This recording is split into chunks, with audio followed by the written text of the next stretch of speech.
मेरे अपने लोग भी बोले कि 31 के बाद तो हमको कुछ खाना पीना है, नया साल एंजॉय करना है।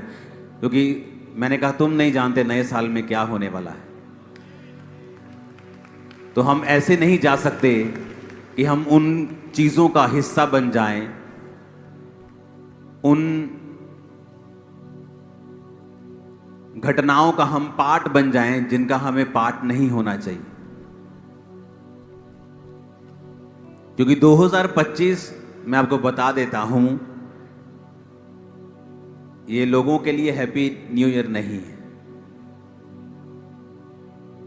और जैसे जैसे टाइम बीतता जाएगा आपको समझ आता जाएगा। जो मैंने कहा था 25 से भी पहले से, 25 दिसंबर के पहले से ही मैं आपको ये बात बता रहा हूं।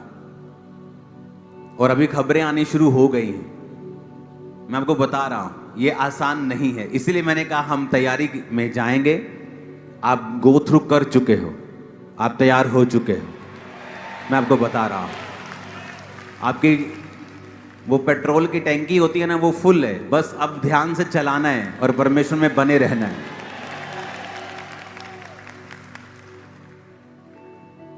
मैं तो कब का आपके साथ ऑनलाइन जुड़ा हुआ था, ये मेरे को आने नहीं दे रहे थे। कभी प्ले देख लो, कभी गाना देख लो। प्ले देखा आपने? नेक्स्ट लेवल हो चुका है चर्च। मैं कह रहा हूं ये प्ले नहीं है तो पिक्चर्स ही आप देख रहे हो, ये तो प्रोडक्शन ही आप देख रहे हो। ये तो अभी समय नहीं होता, 2-2, 3-3, 4-4 दिन में सिर्फ ये बने होते हैं। इमेजिन करो अगर टाइम होगा तो किस लेवल पे बनेगा। आज मैं आपसे ज्यादा लंबी बात नहीं करूंगा। आज मैं आपने बहुत कुछ देख लिया है, बहुत कुछ सुन लिया है।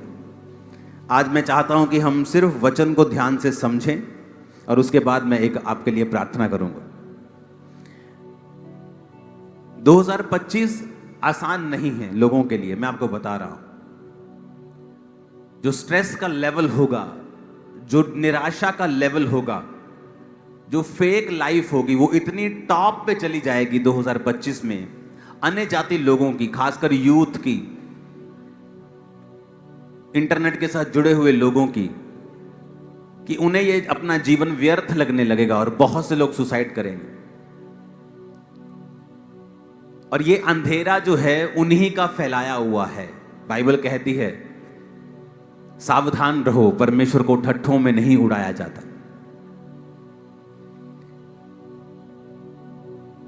प्रभु यीशु मसीह की एक बात मुझे बड़ी खतरनाक लगती है। जब एक आदमी गुनाह करता है उसको कुछ भी महसूस नहीं होता वो गलत कर रहा है कि नहीं कर रहा। लेकिन जब उस चीज का असर होना शुरू होता है लाइफ में, फिर कान पे कहते हैं तौबा तौबा, तौबा तौबा करवाता है फिर परमेश्वर। वो कान हाथ भी पीछे से, नीचे से, कहीं कहीं से लगवाता है। इसलिए बाइबल कहती है परमेश्वर के हाथों में पड़ना भयंकर बात है। मैंने अपनी लाइफ में इसे देखा है, लोगों की लाइफ से भी इसे समझा है, अपनी लाइफ के एक्सपीरियंस से भी मैं आपको बता सकता हूं। जब कोई वचन से हटता है, वचन को तोड़ता है, उस समय उसे महसूस नहीं होता, लेकिन बाद में जब उसका असर होना शुरू होता है तब वो देखता है कि नहीं। हालेलुया। आज जो प्ले आपने देखा, मैं नहीं जानता था कि ये प्ले आप रेडी कर रहे हो, लेकिन ये वचन जो मैं पढ़ रहा था ये भी राजाओं की पुस्तक से था, लेकिन ये उससे आगे है जो आपने प्ले में देखा। अब जब एलीशा के ऊपर मसा ठहर गया, बाइबल कहती है, और जब मसा ठहर गया और परमेश्वर ने उसके द्वारा मिरेकल्स किए, दुगने मिरेकल्स किए, और जब मिरेकल्स हुए तो उसके साथ गेहजी नाम का, जैसे एलिया के साथ एलीशा था, एलीशा के साथ एक गेहजी नाम का व्यक्ति भी था। और वचन कहता है कि वो बहुत बुद्धिमान था, बड़ा तेज था, उसे सब मालूम होता था। जब एलीशा ने उस औरत को कहा था कि तुझे क्या चाहिए, शुनेमिन औरत को, तो गेहजी को मालूम था कि इसे क्या चाहिए। वो पूरी खबर रखता था इधर उधर की, बड़ा तेज इंसान था। मैं आपको बताता हूं, कई बार जब आप परमेश्वर के दर्शन में और उसके रास्ते पे चलते हैं, आपको डिस्ट्रैक्शन से और आने वाली सारी पाप की अभिलाषाओं से दूर रहना होगा अगर आप अपनी कॉलिंग को पूरा करना चाहते हैं तो। यहां पर नामान कोढ़ी जब शुद्ध हुआ, नामान कोढ़ी के एक औरत, छोटी सी बेटी उसके घर में काम करती थी, इजरायली, वो कहती है अगर मेरा स्वामी किसी इजराइल के भविष्यद्वक्ता के पास होता तो वो उसे छूकर चंगा कर देता। नामान की औरत ने, उसकी वाइफ ने बताया कि छोटी लड़की ऐसा बोल रही है। उसने कहा ठीक है, सारा कुछ ट्राई कर लिया, अब मैं जाता हूं उधर भी। उसने अपने राजा से बात की। राजा ने चिट्ठी लिखी इजराइल के राजा को कि मैं अपने सबसे बेस्ट कर्मचारी को तेरे पास भेज रहा हूं, इसकी वजह से मैंने बड़े युद्ध जीते हैं, तू इसके कोढ़ को चंगा कर दे। जब इजराइल का राजा पढ़ता तो अपने कपड़े फाड़ लेता है, कहता मैं कोई जिलाने वाला या मारने वाला परमेश्वर हूं, शायद वो मुझे लड़ने का बहाना मुझसे ढूंढ रहा होगा, इसलिए उसने ऐसा किया है। और जब एलीशा को यह बात मालूम होती है, एलीशा कहता है उसे भेज और वो जान जाएगा कि यहां पर परमेश्वर का एक दास है। बाइबल कहती है नामान अपने साथ कितने किलो चांदी, सोना, कपड़े, बड़े बड़े अच्छी उसने भेंटे लाकर वो एलीशा के द्वार के बाहर खड़ा हो गया। और जब बाहर खड़ा हुआ तो एलीशा ने अंदर से मैसेज भेज दिया कि इसको बोल और कि जाके यर्दन में 7 डुबकियां मार, तेरा कोढ़ खत्म हो जाएगा। उसने गुस्सा किया क्योंकि वो एक डिप्लोमेट आदमी था। कई बार जब आत्मा के द्वारा आपसे बात होती है, कई बार इंसान गुस्सा कर जाता है, लेकिन वो आत्मा ने उससे बात की होती है, उसे वो चीज़ मालूम नहीं होती। वो गुस्सा करके वापस जाने लगा तो रास्ते में उसका सेवक बोला कि अगर एलीशा ने कोई कठिन बात तुमसे कही होती करने के लिए तो क्या तुम नहीं करते? कहता मैं करता। कहता फिर उसने कौन सी मुश्किल बात की है? यर्दन नदी में डुबकी तो मारनी है। कहता मेरी नदियों का पानी तो इससे अच्छा है, मैं इसमें डुबकी क्यों मारूं? कहता कौन सा मुश्किल है, मार ले, उसने कहा है तो मार ले 7 डुबकियां। और वचन कहता जब 7 डुबकियां मार के वो ऊपर आया, उसकी जो स्किन थी वो बच्चे के समान शुद्ध हो चुकी थी और वो पूरी तरह से चंगा हो चुका था। कई बार हमें परमेश्वर के दासों की बात समझ नहीं आती। हम सोचते हैं हम जब जाएंगे हमारे सिर के ऊपर हाथ रख के प्रार्थना होगी। वो भी ऐसे ही सोच रहा था, लेकिन कई बार लोगों को ये बात समझ नहीं आती कि परमेश्वर सिर्फ ले हैंड के द्वारा चंगा ही नहीं करता, वो वचन के द्वारा भी चंगा करता है। वो आपको किसी भी रीति से छू सकता है। अब यहां पर क्या हुआ, नामान वापिस आया, उसने परमेश्वर के दास को बोला मैं बहुत सा धन लेके आया हूं, बहुत सी ऑफरिंग लेके आया हूं। उसने वो लेने से इनकार करता रहा। जब इनकार करता रहा तो वो वापस चला गया और उसका जो सेवक था गेहजी वो भागा। जब वो पीछे पीछे भागा, 20 आयत में लिखा है, दूसरा राजाओं 5 उसकी 20, परमेश्वर का भक्त एलीशा का सेवक गेहजी सोचने लगा मेरे स्वामी ने तो उस अरामी नामान को ऐसे ही छोड़ दिया, जो वो ले आया था उसको ना लिया, परंतु यहोवा के जीवन की शपथ मैं उसके पीछे दौड़कर कुछ ना कुछ तो ले लूंगा। गेहजी नामान के पीछे दौड़ा और नामान किसी को अपने पीछे दौड़ता हुआ देखकर उससे मिलने को रथ से उतर पड़ा और पूछा सब कुशल क्षेम तो है? उसने कहा हाँ सब ठीक है, मेरे स्वामी ने ये कहने को भेजा है कि एप्रेम के पहाड़ी देश के भविष्यद्वक्ताओं के चेलों में से 2 जवान मेरे यहाँ अभी आए हैं, इसलिए उनके लिए तू 1 किक्कार चांदी और 2 जोड़े वस्त्र दे। नामान ने कहा खुशी से 2 किक्कार ले ले। तब उसने बहुत विनती करके 2 किक्कार चांदी अलग अलग थैलियों में बांधकर और 2 जोड़े वस्त्र समेत अपने 2 सेवकों पर लाद दिया और वे उसके आगे आगे चले। जब वो टीले के पास पहुंचे तो तब उन वस्तुओं को उसने घर में रख दिया और उन मनुष्यों को विदा किया और वो चले गए। तब गेहजी भीतर जाकर अपने स्वामी एलीशा के सामने खड़ा हुआ और एलीशा ने उससे पूछा हे गेहजी तू कहाँ से आता है? उसने कहा तेरा दास तो कहीं नहीं गया। एलीशा ने कहा जब वो पुरुष इधर उधर मुंह फेर कर तुझसे मिलने के लिए रथ से उतरा था तब से पूरा हाल मुझे मालूम था। क्या ये समय चांदी, वस्त्र, जैतून, दाख की बारियां, भेड़ बकरियां, गाय बैल या दास दासी लेने का है? इस कारण से नामान का कोढ़ तुझे और तेरे वंश को सदा लगा रहेगा। तब वह हिम का श्वेत कोढ़ी होकर उसके सामने से चला गया। 2 किक्कार चांदी का जो भार है वो कम से कम 34 किलो है। 34 से भी 1 किक्कार आई थिंक 34 किलो, तो वो किलोओं के हिसाब से चांदी थी। लेकिन आपने एक बात नहीं समझी इधर। उसने कहा क्या ये समय चांदी, वस्त्र, जैतून या दाख की बारियां और भेड़ बकरियां और गाय बैल और दास दासी लेने का है? एक दर्शन है जो परमेश्वर ने आपको दिया है, वो दर्शन सेवकाई का है, वो दर्शन पवित्रताई का है, वो दर्शन परमेश्वर में बने रहने का है।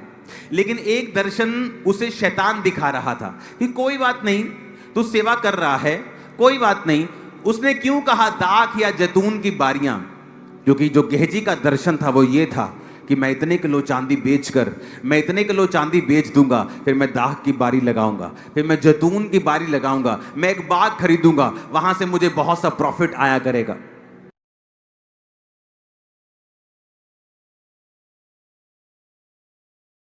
परमेश्वर ने बुलाया इस रीति के साथ था कि परमेश्वर अय्यूब को बहुत सारी शारीरिक आशीष देके उस जगह का सबसे अमीर आदमी बनाना चाहता था। लेकिन गेहजी की लाइफ में परमेश्वर की ये इच्छा नहीं थी। परमेश्वर की इच्छा ये थी कि जिस तरह अलीशा ने, अगर आप अलीशा को देखेंगे प्ले में, तो जब एलिया ने उसे आवाज लगाई तो अलीशा आम आदमी नहीं था। उसके पास 12 जोड़ी बैल थे, 24 बैल थे उसके पास। 24 बैलों का मतलब यह है कि उसके पास एक बड़ा खेत का टुकड़ा था, बड़े एकड़ के हिसाब से उसके पास जमीन थी। आज के हिसाब से लगाओ तो करोड़ों की जमीन थी और लाखों की फसल हर 6 महीने 4 महीने के बाद उसके पास आया करती थी। लेकिन वचन कहता है कॉलिंग के हिसाब से ही आपकी आशीष मिलती है। अगर आप अपनी बुलाहट के हिसाब से चलते हैं तभी आपकी लाइफ में ब्लेसिंग आती है।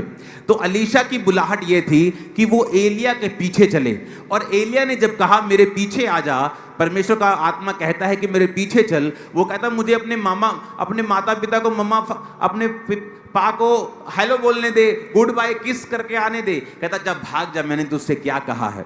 उसे इतना समय भी नहीं दिया कि वो जाके हिसाब कर सके, क्योंकि अगर वो जाता और बाय करने के चक्कर में इमोशनल होके लोग उसे रोक लेते तो परमेश्वर की बड़ी कॉलिंग उसकी लाइफ से हट जाती। इसीलिए एलिया ये चाहता था कि ये बिना इमोशनल डिस्टर्ब हुए मेरे पीछे चले। और वचन कहता है जब अलीशा उसके पीछे चला तो उसने बैलों को कुर्बान कर दिया और उनके मीट को बांट दिया था। वो ये नहीं चाहता था कि इन बैलों को मैं संभाल के रखूं, मेरे सारे जो खेती के यंत्र हैं इन्हें संभाल के रखूं। और जब आप सेवकाई में जाएंगे तो परीक्षाएं आएंगी। आप सेवकाई में जाएंगे, लोग आपको बुरा कहेंगे। आप प्रभु के रास्ते में चलेंगे, तरह तरह की परीक्षाएं आएंगी। तो अलीशा नहीं चाहता था कि इन परीक्षाओं में जब मैं दुखी हो रहा हूंगा तो वो 12 जोड़ी बैल और मेरे खेती के सारे यंत्र जो मैं पीछे छोड़ के आया हूं मुझे अपनी ओर खींचना शुरू कर दें। इसलिए वो चाहता था कि मैं अपने पास्ट से पूरी तरह से आजाद हो जाऊं। इसलिए वो सारे यंत्र उसने तोड़ के लकड़ी के, और उनके ऊपर उन्हीं बैलों को उसने कुर्बान करके यहोवा को चढ़ा के पार्टी करके सब मीट को बांट के वो एलिया के पीछे एक मन होके चल पड़ा था कि अब तू ही सब कुछ है, अब मैं तेरे पीछे ही चलूंगा। तो वो हमारे लिए एक एग्जाम्पल है कि जब परमेश्वर आपको आपके पीछे अपने पीछे बुलाता है तो हमें ये परवाह नहीं करनी। हमें पास्ट में वो जो चीजें हमने छोड़ी हुई हैं बैक स्लाइड होने के लिए, अगर वो रखी हुई हैं तो परमेश्वर कभी भी आपको नेक्स्ट लेवल पे नहीं लेके जा सकता। आपको वो चीजें खत्म करनी होती हैं, वो कनेक्शंस खत्म करने होते हैं पूरी रीति के साथ, ताकि परमेश्वर का आत्मा वो कर सके जिसके लिए आप बुलाए गए हैं। हर बंदा अलीशा के लिए गेहजी के रूप में नहीं बुलाया गया। किसी की अलग कॉलिंग है, किसी की अलग कॉलिंग है, लेकिन अपनी बुलाहट को पहचानना, फिर उस बुलाहट के पीछे परमेश्वर के पूरी रीति के साथ चलना।